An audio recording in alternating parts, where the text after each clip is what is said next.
It's Mundo Monday. A few weeks back in March was Celebrate Your Name Week. I really wanted to celebrate Your Name Week here, but one of the books I wanted to read was checked out. That's okay. It's never the wrong time to celebrate your name. Your name can tell so much about you. Your first name can tell about all the things your parents hope for you. Your last name can tell you about your family, where your ancestors come from, and sometimes even what they did. This first book is about a girl whose name tells so many stories. It's called Alma and How She Got Her Name by Juana Martinez-Neal. Alma Sofia Esperanza Jose Pura Candela had a long name. Too long, if you asked her. My name is so long, Daddy, it never fits, Alma said. Come here, he said. Let me tell you the story of your name. Then you decide if it fits. Sophia was your grandmother, he began. She loved books, poetry, jasmine flowers, and of course, me. She was the one who taught me how to read. I love books and flowers, and you too, Daddy. I am Sophia. Esperanza was your great-grandmother, he continued. She hoped to travel, but never left the city where she was born. Her only son grew up to cross the 7 seas. Wherever her sailor son went, so did Esperanza's heart. The world is so big. I want to go see it, Daddy. You and me together. I am Esperanza. Jose was my father, Alma's daddy said. He was an artist with a big family, like many people had back then. Early each morning, he walked to the mountains and the plazas to paint everyday life. Sometimes I went along. Your grandfather taught me to see and love our people. I wake up early every day, and I draw a lot too. This morning I drew a kitty cat for you, Daddy. I am a Jose. Pura was your great aunt. She believed that the spirits of our ancestors are always with us, watching over us. When you were born, she tied a red string around your wrist, a charm to keep you safe. Hello, Pura. It's me, Alma. That would be an ancestor watching over her with her red ribbon. Candela was your other grandmother. She always stood up for what was right. She is marching in a protest. I am Candela. I love the story of my name. Tell me about Alma, Daddy. Where does that come from? Oh, I picked the name Alma just for you. You are the first and only Alma. You will make your own story. Alma Sofia Esperanza Jose Pura Candela. That's my name, and it fits me just right. I am Alma, and I have a story to tell. The end. My parents said the same thing about my name. My middle name and my last name were family names, like Sofia Esperanza. I lost track of all the names, like all of Alma's middle names. But Amy was all for me, which is funny because Amy turned out to be the second most common name for girls my age.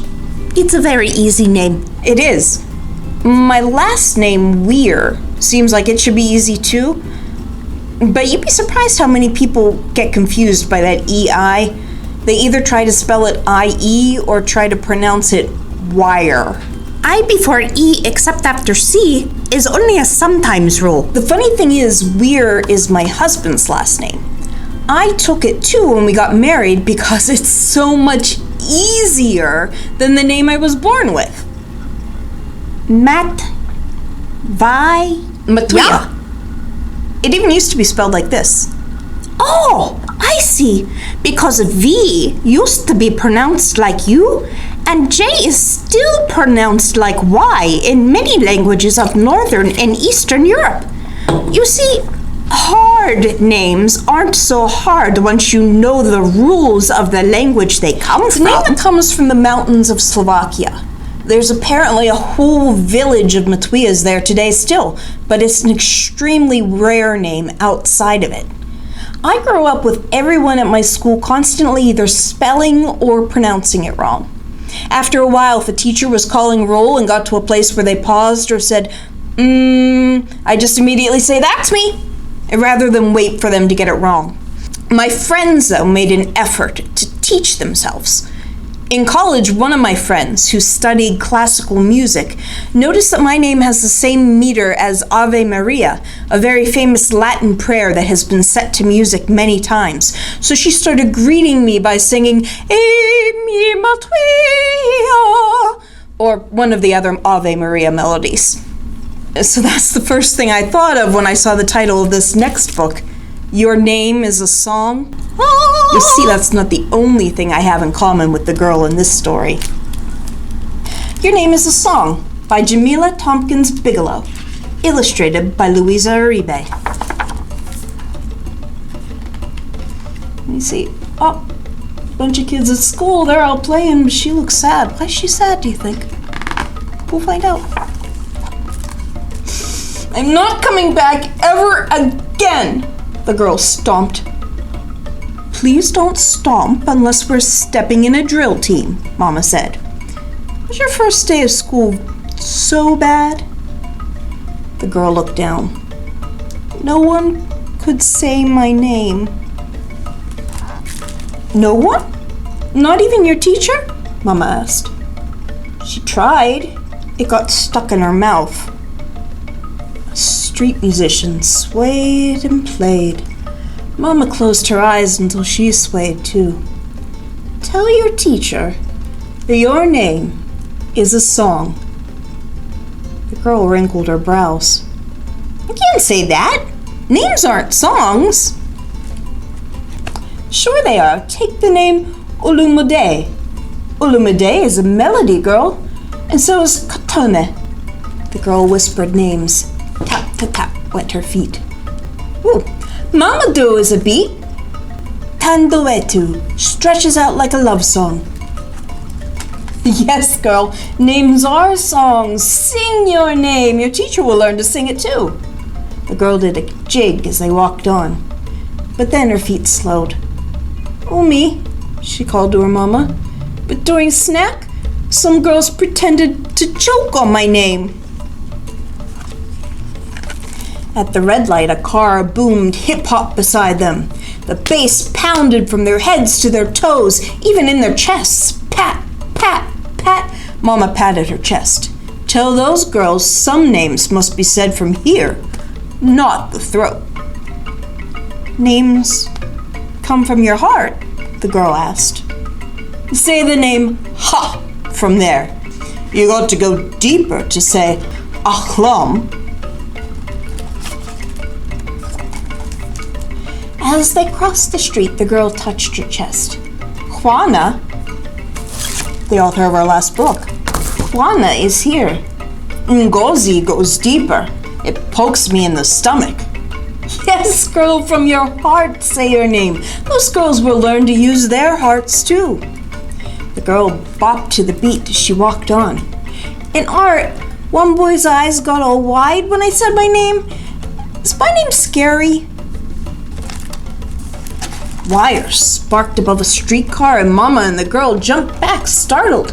Mama put a calming hand on the girl's shoulder. Tell that boy, some names have fire. You can put fire in a name?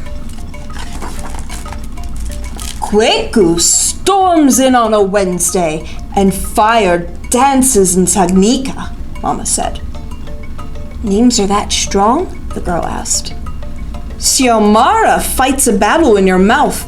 Tongues bow to say Bilkis. Julong lunges like a dragon, and Udum? Udum is Magnificent! The girl's lips trembled. Yes, girl, just like you. On her toes, the girl rose and kicked as they walked on. What about the kids at recess who said my name sounds made up? Alma pointed up. Tell them that made-up names come from there. From the sky? The girl asked. Made-up names come from dreamers. Their real names were stolen long ago, so they dream up new ones. They make a way out of no way, make names out of no names, pull them from the sky. The girl reached up to pull names too. Tajay and Trayvon, they sit on clouds with Jalante. Mama nodded. And Laquan and Lamika are twinkles and stars, the glimmer in minds that think and tinker. Are these names new songs? The girl asked. Yes, girl, tell everybody to learn new songs too. The girl twirled and leapt to the sky as they walked on. The next day the girl didn't want to go to school, but she had songs to teach. Line up, Ms. Anderson hollered. The girl looked to the sky. She saw dreams and fire there. Ms. Anderson hollered names. Benjamin! Tap, tap, tap went the girl's feet. Here! Siobhan! Tap, tap. Here! Olivia! Tap, tap, tap, tap. Here! The girl stopped tapping. Her name was getting stuck in Ms. Anderson's mouth again. So the girl sang. The whole class stared. What are you doing? Ms. Anderson asked. I'm singing my name so you'll learn it. Names are not songs, Ms. Anderson huffed. Ms. Anderson, sang the girl. Ms. Anderson frowned. Your name is a pretty song, said the girl. Ms. Anderson's frown slowly turned into a smile. Why, thank you. What about me? Bob asked. What's my song? The girl belted out, Bob! Other kids asked for songs too. She sang and sang their names. Ms. Anderson asked, could we hear your song again? The girl sang her name. Cora Jolly Muso. The teacher sang it back. Cora Jolly Muso. One kid sang it, then another, and everyone sang her name. Cora Jolly Muso. It was music to her ears. In the back of the book, the author gives the meanings behind all the names people use in this book, what they mean. And the star of this book, Cora Jolly Muso, her name means harp of a female griot.